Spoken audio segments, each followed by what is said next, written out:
Curious, in the world of international football, a population of 500,000 people usually means you are mathematically eliminated before the tournament even begins. The talent pool is simply too small to compete with the Giants. And the Giants in Group H were terrifying. You had Spain, the reigning European champions, fielding a roster built from the wealthiest clubs on earth. Then you had Uruguay, two-time World Cup winners, loaded with elite attackers who punish the slightest defensive mistake.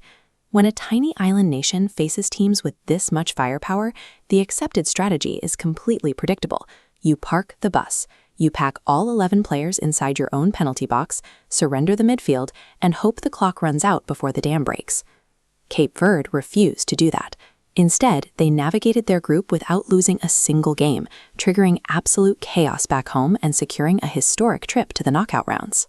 The architect behind this run is their manager, Pedro Bubista Brito. He threw out the old playbook and rejected the idea that his team had to play scared. Surviving this group was not an act of luck. It was the result of a meticulously engineered tactical system designed to break the established rules of underdog football. To understand how they pulled this off, we have to look at their defense. Rather than passively absorbing pressure near their own goal, Bubista's system relies on active, aggressive compression. When losing possession, they don't retreat. They immediately shift into a highly coordinated 4-1-4-1 mid-block around the center circle.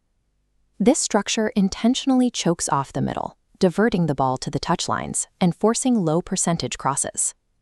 To design the precise spacing of that block, the coaching staff utilized Football AI Pro, a platform that processes over 2,000 sport-specific data points per match. This heat map highlights the exact zones where Spain historically generates lethal passes into the penalty area. Mapping those clusters allowed Cape Verde's goalkeeper, Fozinha, to know precisely where to stand. He steps forward to a mathematically optimized depth, cutting off angles before passes happen. Combine that positioning with strict triggers, like double-teaming an opposing fullback the second he receives a pass facing backward, and the space evaporates. Holding the European champions to a 0-0 draw requires removing desperation from the equation. Cape Verde replaced last-ditch heroics with calculated probability. But an airtight defense only prevents losses. To actually secure the points needed to advance, you have to score. While 10 men operate inside that rigid defensive block, Dylan Livramento, the team's fastest striker, is intentionally left lingering high up the pitch. The attack's engine is the inverted fullback. Right back Sidney Cabral cuts into central midfield. Defenders instinctively track him, pulling inward and emptying the wide channels. This isolates Cape Verde's quickest wingers with massive open space, turning a defensive recovery into a foot race. We saw the result in their 2-2 draw against Uruguay. Midfielder Jamiro Montero wins the ball, looks up, and instantly fires a direct vertical pass. That sudden, aggressive strike shattered Uruguay's transitional defense. It allowed Elio Varela to exploit the chaos, run into the open space, and score. Cape Verde didn't wait around for lucky bounces. They engineered predictable offensive overloads that weaponized their opponent's forward momentum against them. Through elite structural organization, a nation of 500,000 people outmaneuvered some of the deepest and most talented rosters on Earth.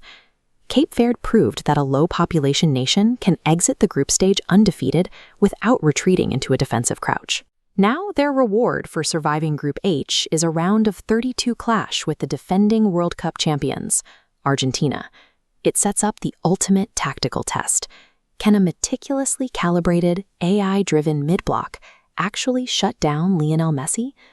Regardless of the final score against Argentina, Cape Verde has already provided a blueprint for how structural organization can systematically bridge the resource gap in modern football. How would you adjust Bubista's system to stop Messi's attack? Drop your tweaks in the comments and let's crowdsource a game plan for the Blue Sharks.